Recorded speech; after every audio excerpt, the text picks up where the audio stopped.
So we're taking a little side quest here because I have a question for you. Okay. And this is a quick question. Okay. Do you I'm going to take a drink while you ask me. Do you think that belief that you have that your grandmothers were angry at you and that they were upset with you, do you think that there might be some programming involved? Because my guess is your mom probably grew up, especially when you were a kid and, like when you were born and your childhood and everything like that, your mom probably grew up with the idea that her mom was mad at her, that her mom was angry at her. Yeah.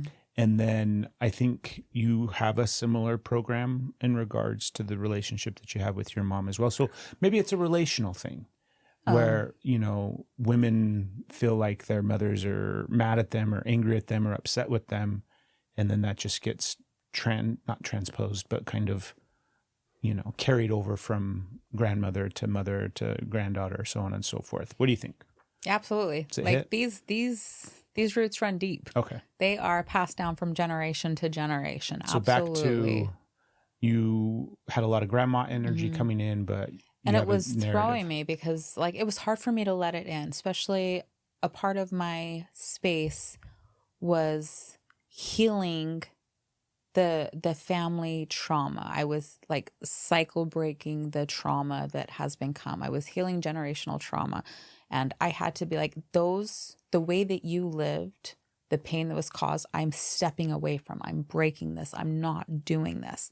And you're conditioned, or at least in my space, right? And I feel like it's pretty common to honor the family, keep the traditions, do it you carry on. You don't upset your grandparents. You don't upset your parents, like you were just saying. So very much you're supposed to do good, do better, right? But also make them proud. Don't embarrass. Don't embarrass the family. Right. So there was so much that I was really pushing against and saying no, and watching the patterns, seeing the things that my mom had done, right? And being that's not okay. I'm not.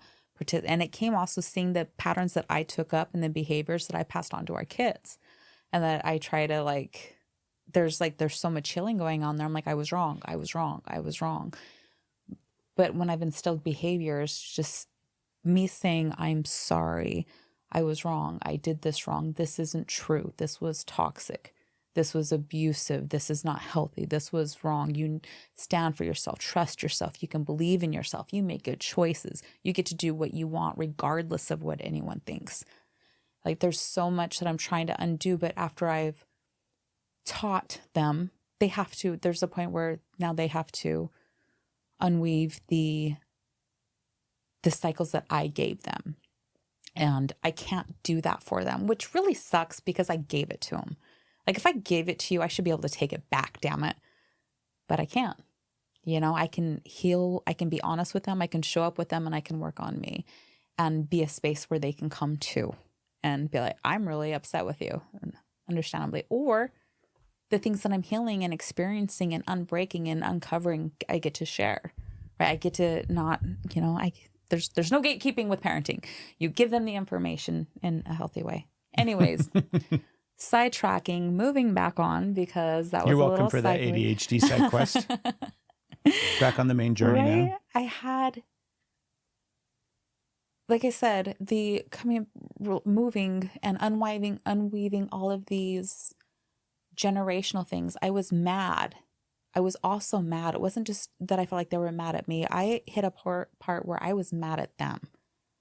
I'm you taught my mom this, and you got taught, you know what I mean? I was mad for their role and carrying it on. I was starting to see the veil lifted, because there was a long time where my grandparents were it's that pedestal, right? Yeah. They can do no wrong. And the fact that I would even speak out against it now, I have family that in the event that they're listening are going to be pretty upset. But it's that thing of they can do no wrong. They can do no wrong. And whatever wrong happened, they had their reason. And you know what I mean? There's no... Yeah, we've talked about that a lot, it's especially in death. Yes. Right? Especially in death, grandparents get placed upon this ivory tower of, they're just idolized as these perfect, not all the time, not in every family and in everything, but in your family and in mine, same thing, where as soon as somebody passes away, then they become saints. Yes. And it's like, excuse me, I seem to remember something a little bit different than that. Right. You know, my experience was a little bit different. There's also a part where it's like early sainthood too, that my mom experienced, that I experienced. Comes a part where you're done rebelling and you conform. And then you realize you were wrong, they were right. And so you spend your energy and adult life trying to make up for it. And so she felt like she had to make up for things. And then I hit that part where I'm like, I need to make up for, I need to make up for, I need to make up your for. pattern, like with your, do you know what I mean? I don't mean that in a judgmental way, but it's like, sorry, baby, I'm loving your story. I know. I'm putting together pieces with all sorts of different stuff that you're talking. We're getting to the good stuff. Keep going. We're getting to the good stuff. So I am an elaborate storyteller, which means you're getting the picture here because it's the first time that I've shared it. And it's kind of like my coming out party here with this. And I'm really excited to talk about it. And it's been a process. So I didn't feel like I would have that support. I felt like they were mad at me because I spent so much time mad at them and saying, I'm not connecting to your energy because I'm trying to break these patterns. I'm not seeking my ancestors at this point. I'm not seeking the energy from my past relatives because I'm breaking cycles. I'm not looking to hold on to them right now. And that's a really healthy place to be, actually. So it surprised me when the grandmas were coming in. And I kept being resistant because I'm like, there's part of me that's like, I don't deserve that because I've been so mad and had to like, no, what you did was wrong. And so I'm like, how do I accept help when I've been like, I'm not happy with how you handled things? And it's actually been really harmful. And I'm trying to heal that. Yeah. That's the nice way to say it. That's the short way to say it. They kept coming in. They kept coming in. They kept coming in. At one point, you got a message for me from my Nana when we were driving. And I just sobbed. And it was just like, it didn't occur to me that they still loved me. You know, it didn't occur to me that I was worthy of their love for so long, especially when I got so mad. And I had to get mad because I had to be able to see the truth so I could heal. And so it just blew me away. And this grandmother energy kept coming in, grandmother energy. And then there was one that was like grandmother spider. And I was like, spider? Here is this spider that I'm suddenly drawn to. The spider, here's these grandma energies that I'm drawn to.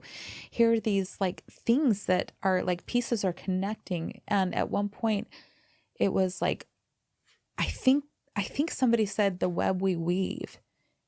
And my great grandmother's last name is Webb. And I was like, they're spider webs. They're it's not, because I knew lace didn't fit. I'm like, lace work, I don't know what else to call it.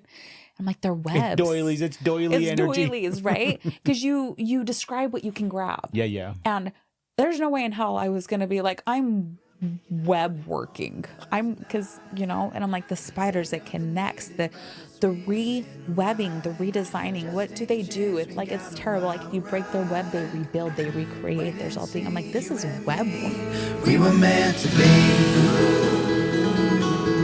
We were meant to be.